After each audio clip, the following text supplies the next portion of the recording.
I'd like to welcome you to the last session of the day in this room before we get to the demos and the reception and all that fun stuff. For this panel, the topic of this panel is mainlining tips from the experts.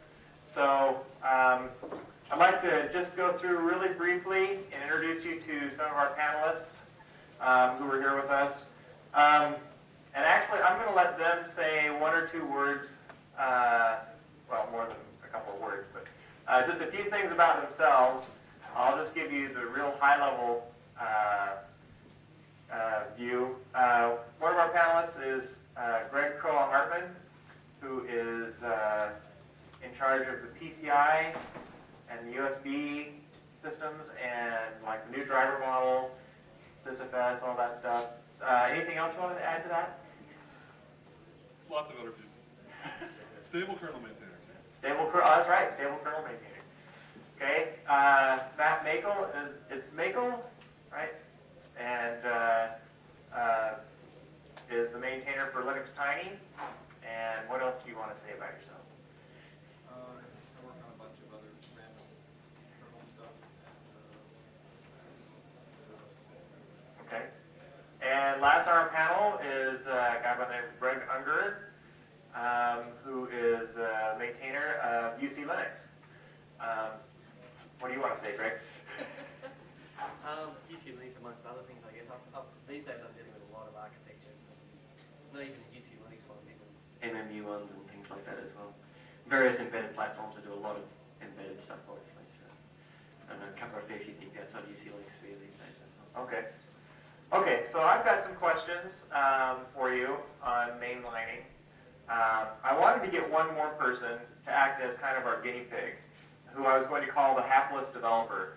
You know, the poor guy who's new to Linux and gets on LKML, starts drinking from the fire hose, and tries to get something mainlined. But I didn't want to put anybody in the position. So anybody want to volunteer as the hapless oh, do you? I got to do it like the next couple of weeks. So. Oh, okay. Come on up. What's your name, sir? Jared Hulbert. Oh, that's right, Jared. That's right. Come on up. You can sit with the experts. Thank you. Okay. So Jared Hulbert from Intel. Well, okay, Jared, what do you want to tell us about yourself? So I've been working in Intel for a while and have been working with Linux for probably the last, I don't know, 6 years. And right now we have a file system that we're developing that we would like to mainline. Okay. Wait, so just a sec. Just a sec. Question number one from the moderator. How do you avoid making kernel maintainers roll their eyes? Probably avoid this saying I've got a new file system. I've got a new file. Okay. Okay, sure. Well, I don't know. That is an interesting one I'll pursue later. Let me go through a couple of my questions.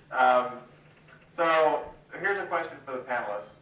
What is the most common mistake people make when submitting something to mainline? What do you see a lot of that is just kind of an easy thing to fix? I don't know. Submitting completely the wrong idea before bouncing the idea off of people to decide whether it's a reasonable way to go. That's probably. Or like C++ in the kernel, that type of thing? No, it's more stuff like A new file system.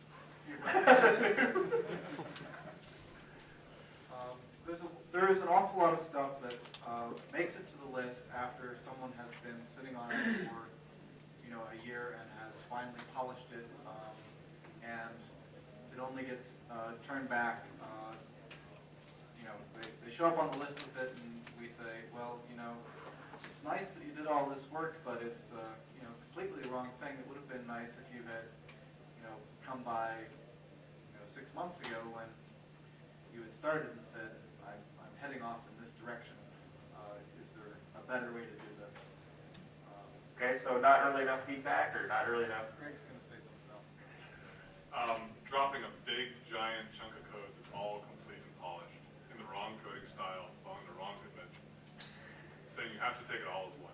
You see that a lot? A lot. Really? Yes. There's a lot of people who have huge chunks of code. I see that that are more than a wrong idea. Really? Yeah. Well, Some things that are good ideas, but just implemented wrong. Follow our coding style. And don't show up with one big patch. Yeah, and break it up into tiny pieces. There's rules on this. It's all written down. Okay, so let me ask you, where's it all written down? Documentation, coding style, for the coding style stuff. Documentation, submitting patches, for how to submit patches. Documentation, the how-to, on how to do kernel development with pointers to everything else on how to create a patch, how to get involved, what to do, what not to say on the mailing list, what to say on the mailing list. Start there. Okay. So I.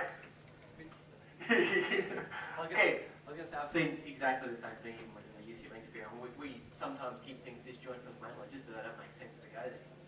But the same thing, people come up with big chunks of code, want to do all sorts of crazy things, and you just scratch your head going, well, that's nice, but what are we going to do with it now? So it's the same problem. Okay. So there seems to be like there's a tension between, submitting something really early and submitting something really late, right? There needs to be some kind of balance. I've been in a position of wanting to submit something, but I don't want to submit something that's half-baked to the kernel mailing list, right? Because after a while, I get the impression people will start to tune you out, if you're just constantly submitting stuff. Maybe that's not my problem. But I don't know. Do you have a comment on that, or about, do you see half-baked ideas that you'd rather not see? If it's in a state where it actually does something and it's not just an idea, that's a good point to start showing it off. But and that is usually a much sooner time than it's actually ready for submission. So show up with something, say this is where I'm at. It works. Tell me what you think of it. Expect people to tell you it's horrible and needs to go in some other direction you haven't thought of. But yeah, when you've got working code, that's a good time to show up and say, here's what I've got. Send drivers early, just bind to the device, barely work, send it. I don't want to see a full, complete form driver, if you can do it. That way, as you go along and modifying and making the driver work better, you can get feedback, you can get interaction, and you can do things better. So as early as possible. Okay. Okay, let me ask another question. How important is it to use Git? I mean, is that a requirement these days, or patches still okay? Don't do it. From the mercurial guy. No. Just patches. No, I agree. I don't use Git except to send patches to Linus.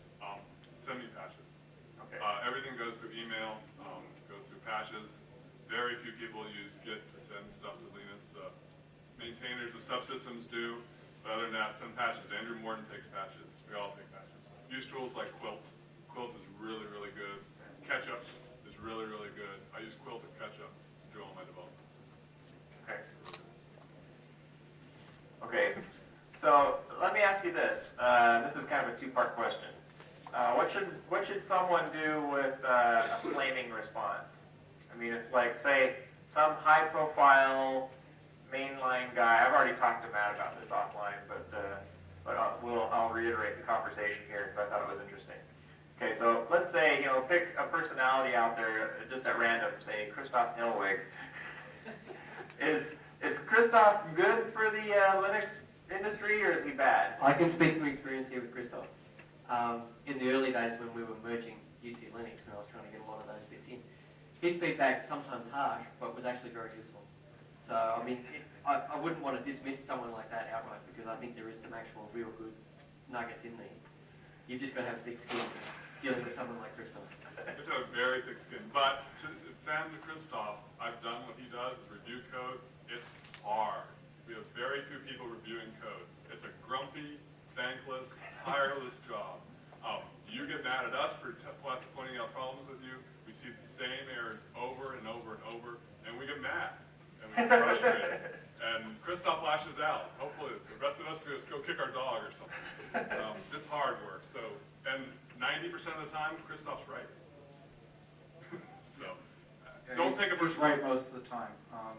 And his opinion is taken very seriously. There are other people who will criticize your code who are taken much less seriously, but Christoph is not one of them. Okay. So yeah, you know, expect to get feedback. Expect it to not be in the form you like. Expect to, you know, want to take the afternoon off and blow off some steam after your submission. You know, a lot of getting your patches in is about perseverance, is about, you know, playing with the team, you know, getting your code up to standard. Come back, do it again, send it again. Prove him wrong. So what about the cases where you don't get feedback? That's worse. Yeah, well, that's one of my Just the guy questions. that deadpan, you know, Submit again. The problem is we don't have anybody reviewing code. It's hard. Nobody gets paid to do it. It's thankless. It makes us grumpy. People get mad at us, like Christoph. You get mad at them. It's hard. It's really hard. Just keep submitting. Just keep trying.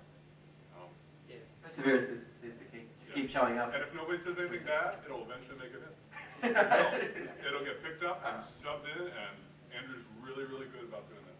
Andrew is very good at taking up, you know, stuff that people are seriously working on and committed to, and you know, shepherding that stuff in. He will send it to the right people. If you don't get any response, that's often no one has anything against it, and Andrew will, you know, put that in MM, and then if someone has a problem with it, then you might hear from them. Otherwise, you'll see it make its way in. So yeah, submit stuff. And review stuff. Other people critique other people's code. Please. We need more reviewers. Everybody knows C. You can all start commenting. We need it. You want to get back? Well, That's okay. a really good way to get back. So I've got a question on that. Not on my list here. So, I mean, you know, I haven't reviewed a lot of other people's code because, you know, as you come to the process, you kind of feel like you're the novice. But if you review something incorrectly, will that get noticed and you'll eventually get slapped around and you'll become a better reviewer? Yes. And that's a really good way. Have somebody on some other email address comment on your code in the wrong ways. You'll get all of us going, no, that's right.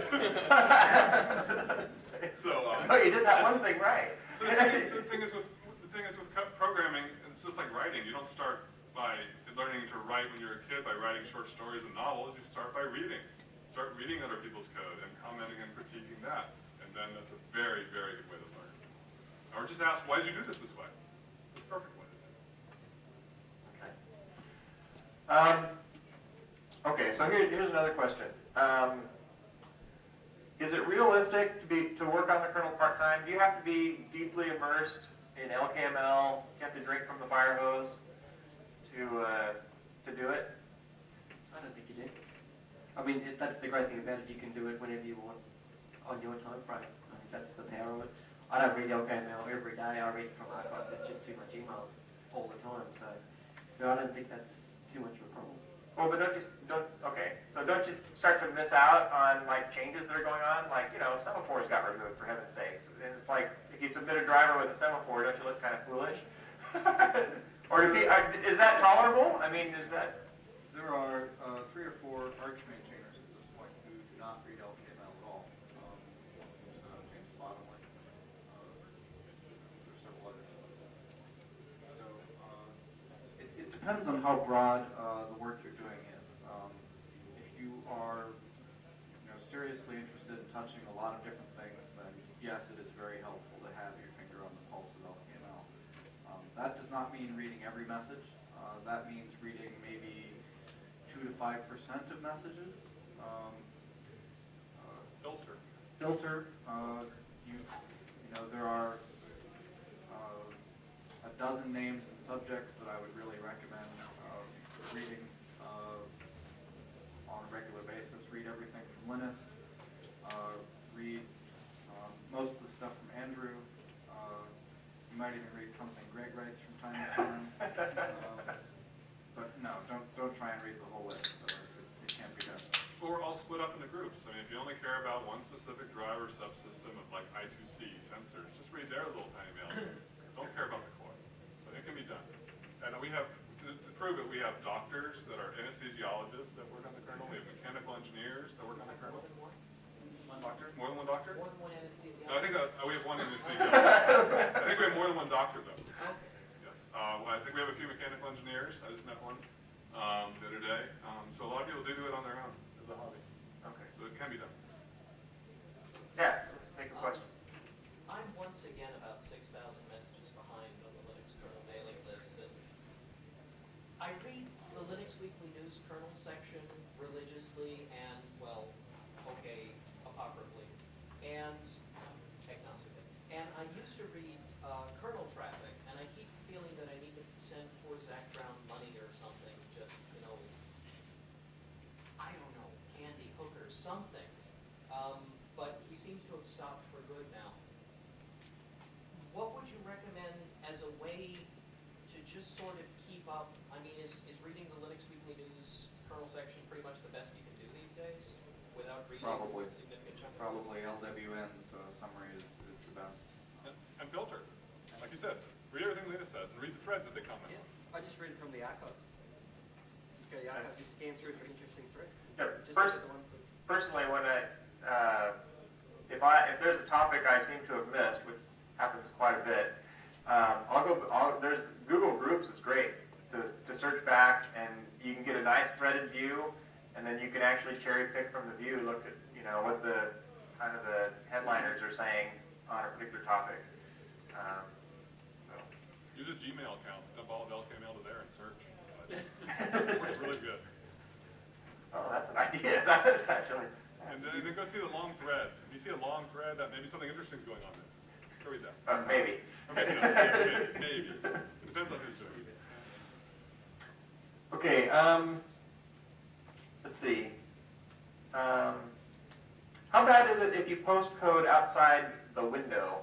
There's now a new window of opportunity for code to go into a major release. I mean, You have to post code outside the window. The way the merge process goes today is after Linus releases the kernel, we got 2 weeks to get stuff in.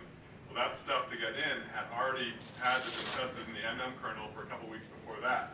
And the subsystem maintainers had to have that before that. So, for example, you want to get into 2.6.17, you had to have your stuff to the maintainers about the time 2.6.16 was just opened up. So you got to get before. Let the maintainers or the subsystems worry about the merge windows. Don't stop. Just keep pestering the maintainers. They'll take it. okay. So they'll hold it, they'll manage it, and handle it that way. So don't worry about the merge windows. Unless you have to by your requirement for some distro, get by a certain distro, then work back, or some release, work backwards. Okay. Okay, so the window for, your app is more about maintainers getting their stuff to Linus than it is about. Yes. Okay. So don't send it to us when the merge window opens, because I have 300 patches to get in there, and not your stuff isn't going to get tested, so you got to wait another kernel. Okay. Any other questions from the audience about mainlining? A somewhat selfish question. Example patch I did a make mini config thing a while ago, and the configuration maintainer threw up on it with good reason, because he wanted me to do something completely different than what I'd done that would require coming up to speed on a section of code using time I don't have.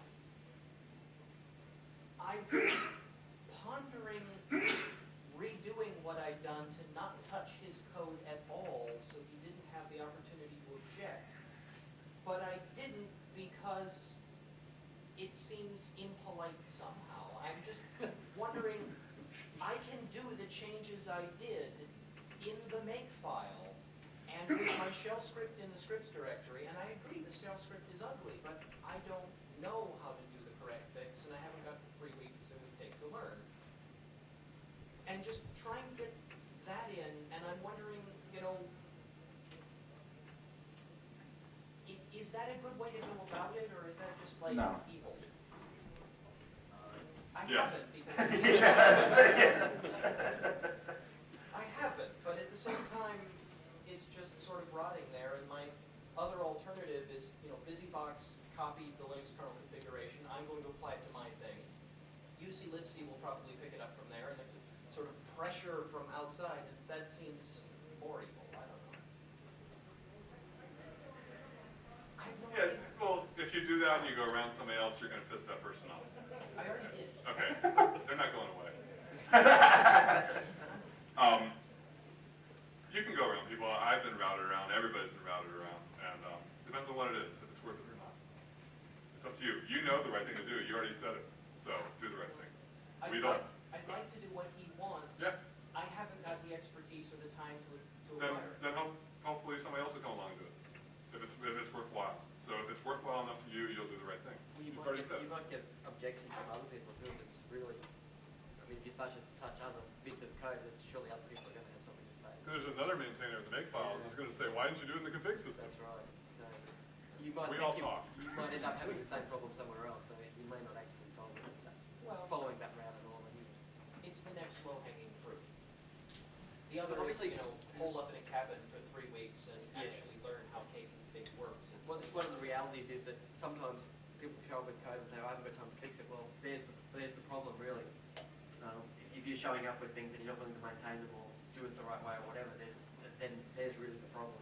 Because you're forcing the You're forcing of that code to be on the maintainer. If you're going to send me code, you're going to have to maintain it. Yeah, the key is to Oh, getting something in maintain what mainline. I did. No. You're I good. can maintain what I did. I did a shell script rather than touch the C code. The shell script takes 200 times longer to run than the C code would. But I know how the shell script works. See, the trick is though that you've got to view, like some file system or whatever else drivers, whatever, you've got to view getting it into mainline as the first step. You've got to keep maintaining it afterwards. It's not just dump and run, which is, obviously that happens a lot of the time, and that's why maintainers in particular are pretty meticulous about making sure that you're really here for the long term. I know Andrew in particular is critical about that, especially with its new architectures and big bits of code. There's no point shoving something in and then running away, never showing up again. You've got to be there to maintain this stuff going forward, because otherwise, what's the point, really? We're not talking about bug fixes here, we're talking about... Yeah, no, this is substantial pieces of code, drivers, file systems, architectures, that sort of thing. Another thing to note is that if you do something wrong the first time, I mean, anyone who's worked in commercial software knows this. If you do something wrong the first time, you will never have time to come back and do it right. And we know that, and so we're not going to let you do it wrong the first time if we, see a better way to do it. Because we won't expect you to come back if we let you do it wrong the first time. Okay, I'm going to come back to that, but I think, Nicolas, did you have a question? One question I think is that, obviously not everything could go into mainstream, especially in the embedded consumer electronics corner of the business. We're talking about fairly specific solutions. I work on real-time Linux. I've been maintaining Arch Linux GPL.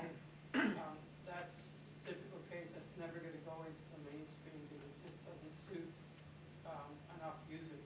So how would you go about There is an Arch in the kernel that has a total of 6 machines. No, two. Two? Two. Are we down to 2? 2 machines in the whole world. Which Alright.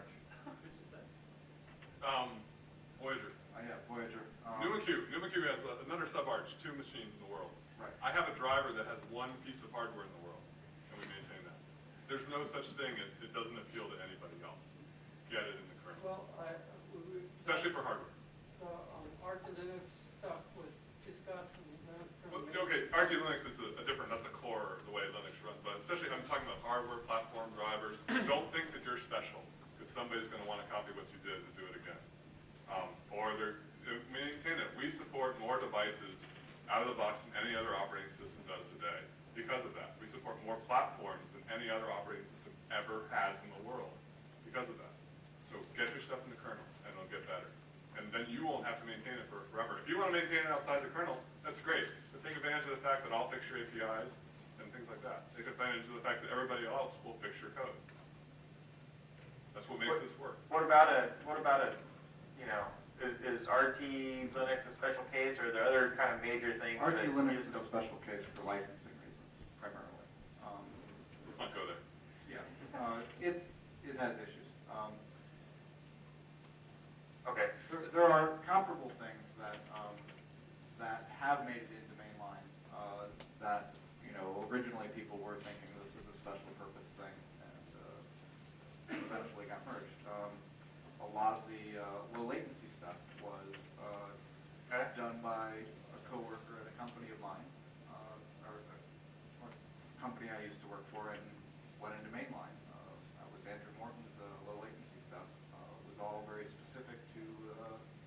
hardware we were working on at the time. And everybody benefited. Everybody benefited, right? Jared? Yeah, so what can I expect when I drop, I've got a file system. It's going to be used hopefully for cell phones. It is read-only. It's along the lines of CramFS, but it does actually do things that are difficult to do in the CramFS architecture.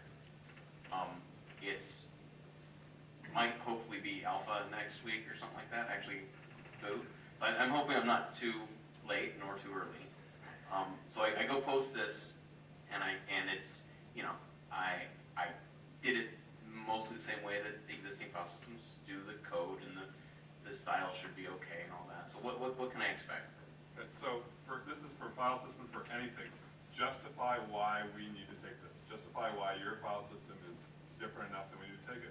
We have, what, 27 file systems? Something horrible. CramFS isn't even in the kernel yet, is it?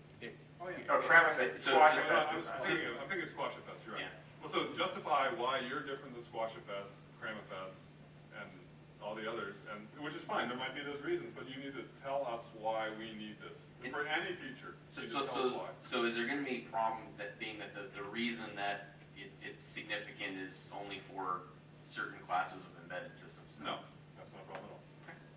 Like JFS, no, anyway. Yes, it's only for flash devices. I mean, that's a very small portion of the world. It's fine. not our world. Mind you that there are more embedded systems than PCs. All right, I'm not numbered today. Sorry. Anyway, the question here. Size-wise. The question here. It's actually a follow-up to the question before. So if you have some idea or actually example implementation that is rejected for some reason, and you lack the skills or expertise to make the actual acceptable implementation, how do you go about getting help? Because that's what the community is about, but how do you find the correct persons to get your help? An answer from the crowd. Yes, Ted Cho likes to tell a very amusing story about way back in the early Linux development. The BSDs had this concept called soft IRQs that Ted thought we should do in Linux because it would make certain things with the TDY driver more, more efficient. And Linus hated this idea. He reckoned it was absolutely stupid and there was no way he was ever going to have soft IRQs in the kernel. So Ted went away and thought about it and renamed it to base handlers. Basically exactly the same thing, but he resubmitted it with the name base handler on it. And Linus loved it and took it. Okay, so tip number one, rename your system. A lot of it is about the pitch. If you can make a good argument for your stuff and be prepared to defend it, that can be very helpful. I mean, a lot of the comments we come back is like, why are you doing it like this? Shouldn't you do it like that? So it should be a good enough helper. I mean, we're not doing complex stuff in the kernel. And then you can come back and say, well, I thought about that, and I did it this way because, and then often people will go away and say, that's fine. Or there's one other way to do this. Don't do this very often. Do it completely wrong. Yes, I was going to say. Completely and wrong. Andrew said that. You know it's wrong. And do it in some way that you're going to make everybody else upset, and they'll go do it the right way. You can only get away with it about once every couple of years. But when you do it, it's fun to watch. Yes. Can you tell us your experience when you first tried to introduce pane into Linux? What sort of bashing you're getting and how do you get around it? How same thing applies to UC Linux? I didn't get much trouble from starting my own tree. By the time I had done that, starting your own tree was the fashionable thing to do. In fact, someone had already taken my initials, so I didn't name that for myself. No, the real struggle is moving my stuff from Linux Tiny to upstream, and that's basically what I've been doing lately. And some things, people go, why the hell are you doing this? I'm like, well, because it's not for an AMD 64 box, Andy. It's for, a box that has no screen, no serial port or anything. It doesn't need print kit. I understand. So is that what you got back on PrintK? Yeah. There are some things that people just the need for. But if you have a good reason for it, just keep pushing. If you have your niche, Linux is really trying hard to, mainline Linux is really trying hard to meet everyone's needs. And, that means embedded too. We're probably more interested in embedded than we are in supercomputers. We just don't hear from the embedded folks as much. Well, just to follow up on that, then why is Linux different from what you try to do or UC Linux try to do? Why can't they just... There's Politics. Yeah. It's a short answer. Tiny is much, much different than what RT Linux was trying to achieve. Yeah, I'd have to say with UC Linux, I think we met very little resistance overall. Everyone was in favour of it. What was hard work more than anything was just coming up with how to do it the cleanest way.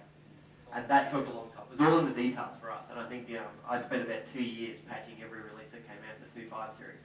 But we got there. People like Christoph were actually pretty helpful. Although you have to have a thick skin, some of the comments you get are harsh. But he always made good points. And I mean, if you come up with a good argument why something didn't make sense, he'd listen. But I mean, people like Alan Cox were receptive to the idea really early on. But it was really for us a case of details, just working out how to do it cleanly. But overall support was pretty good. I think a lot of people came up with good suggestions. It took a long time, so you've got to persevere with it. But yeah, overall. Well, since last November, I'm the maintainer of the Linux desktop plugin, and well,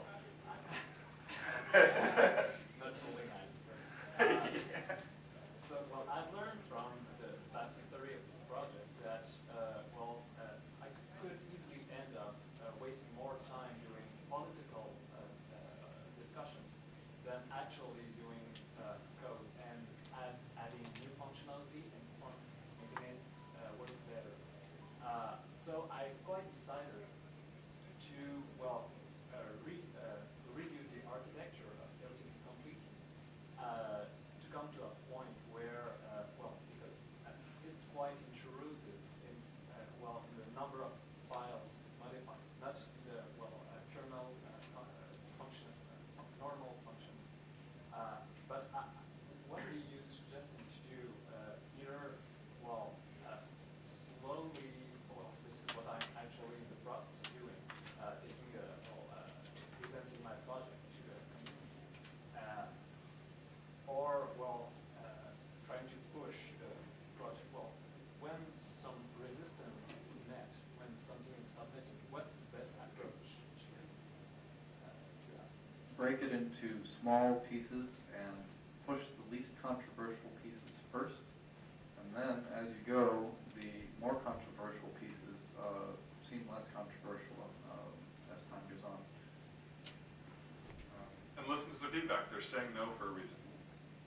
So part of that LTT history was no for a reason due to the people running the project, the personalities involved. Let's put it nicely. So you have your work cut out for you. But listen to what's going on. I mean, piggyback on other things. Kpro snuck into the kernel that way, which does a lot of almost what you need to do. So kind of slip in through there. You got RelayFS in through that. I mean, and no, RelayFS is in there in a way that some of us wish it was in there in the first place. So yeah, so be prepared to change. So you're already doing it. You're already slowly getting pieces in, and be persistent. Don't go away.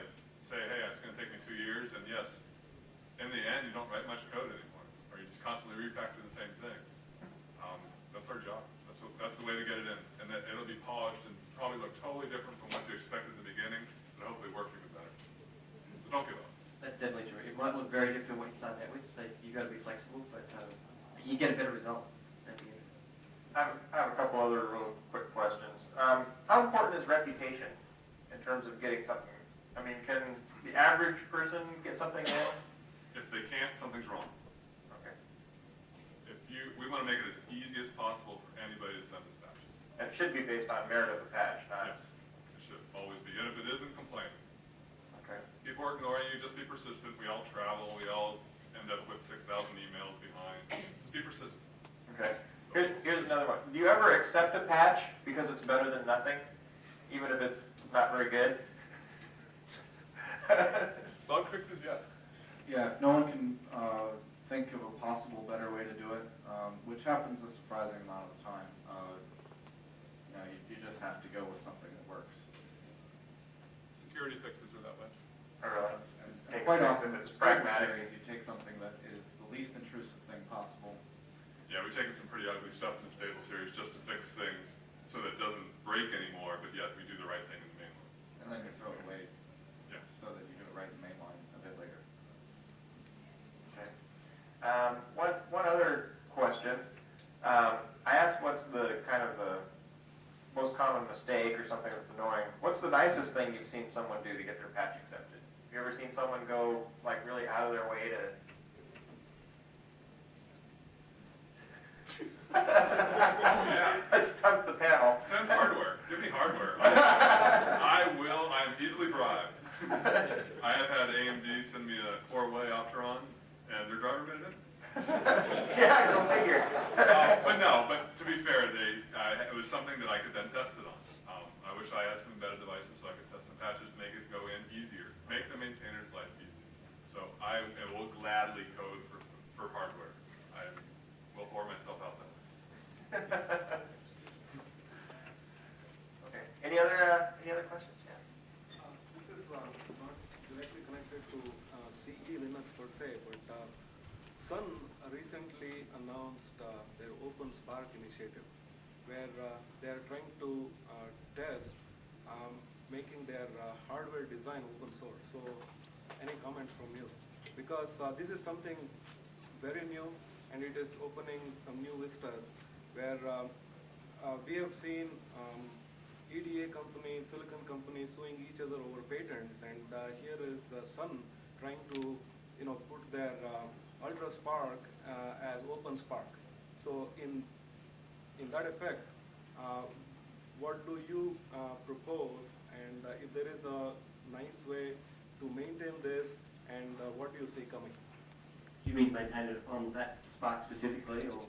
Yeah, it could be like Intel might also join the bandwagon. Motorola could start. Well, Linux already runs on some open hardware architecture, like OpenRISC is one, the OR1000, 1200 class machines. There's the Xilinx, Microblaze is supported. These are UC Linux ones, that's why I know them specifically. The elc2006 is supported. They're all soft cores, in the same sort of sense that, or even Sparkly, in fact, is another one too, that the UC Linux stuff already runs on. So, in some respects, this is already ground. We're already, for Linux, we're already there, I guess. Yeah, OpenCores has been around for a couple of years. Sparkly has been around for 5 years, I think. Must be at least 5 years. UC Linux, has been on it for a long while. Microblaze is very well supported. Nios was well supported for us in our camp. So none of those two aren't in mainline yet, but I mean, those guys are working hard in that direction. So it'll happen over time, I think. So does that sort of answer the question? What happens when people make changes to the main line, and then they have a subset of instruction set, a subset of the instruction set running on a specific code. So let's say there would be multiple versions of the silicon itself, because they're all synthesized in code. Well, I mean, we pretty much support that already as well. I mean, there's various versions of lots of architectures like Spark already. I don't think this is really too different from that. ARM's a good example too. There's a number of revisions of architecture, with different instructions, however you like to look at it. So, I think we're already there in most respects with Linux. I think the question is also about how do you avoid forking? How do you keep people in line with the main line? And I think the best answer we found to that is basically what we call the charismatic dictator approach, which is to have someone people trust as having good taste and good sense in charge of the thing. And that might be hard to do at Sun, I don't know. But yeah, it's good to have someone that the community can trust. It's worked really well for Linux. It's worked really well for a number of other projects. Having a faceless corporation as the front of something doesn't work as well. Yeah, it's probably, I guess, in that case, it's really about people. It's the people that write the code, it's people who support it. So it's not some hidden organisation. So really it's going to come down to people involved if they're willing to work in the community, I think, really. Yes. I have a question. If you're a company and as you develop your embedded devices, you find you write drivers, you make patches that you make available on your website as a part of your GPL compliance. How do you make the determination whether or not to submit those patches rather than just let them hang out on your website as just kind of low-lying fruit, so to speak, that you're not sure whether anyone else will care about them, or want them? How do you kind of determine? We would like to see those patches, especially in the case where your hardware is at all hackable, right? Right. Because that lets us hack on your hardware a lot more easily. Right. And then we'll be excited about your patches. I mean, if you are Linksys and you send us your drivers, we will be thrilled. Yeah, send us your patches. It also depends on what do you want to do for your next product. Do you want to maintain those and have to forward port those over 6 kernel versions? Yeah, Send it to us today, Yeah. we'll get it in mainline, and then 6 months from now you won't have to do it again. It saves you work overall. It Yeah. makes you do more work up front. But in the long run, you save money. Yeah. But convincing your bosses of that up front is hard. Yeah. I do know that. It is. Yeah. Just a follow-up comment on that. One thing I have seen wandered by on the kernel a few times is a bad driver being used as a spec for the piece of hardware. Where, it's like the driver sucks, but people read it to figure out how to program the hardware and then write a driver they like. Absolutely, that's happened with some key pieces of hardware like the TG3 driver, for instance. Wireless drivers. Wireless drivers are often. Even a couple of standard Ethernet drivers, and the E1000's gone through, or E100's gone through a couple of revisions like that, I think, Right. for that reason. Okay.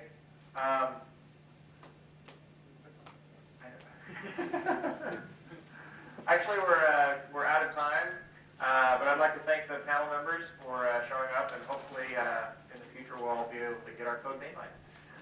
So thanks.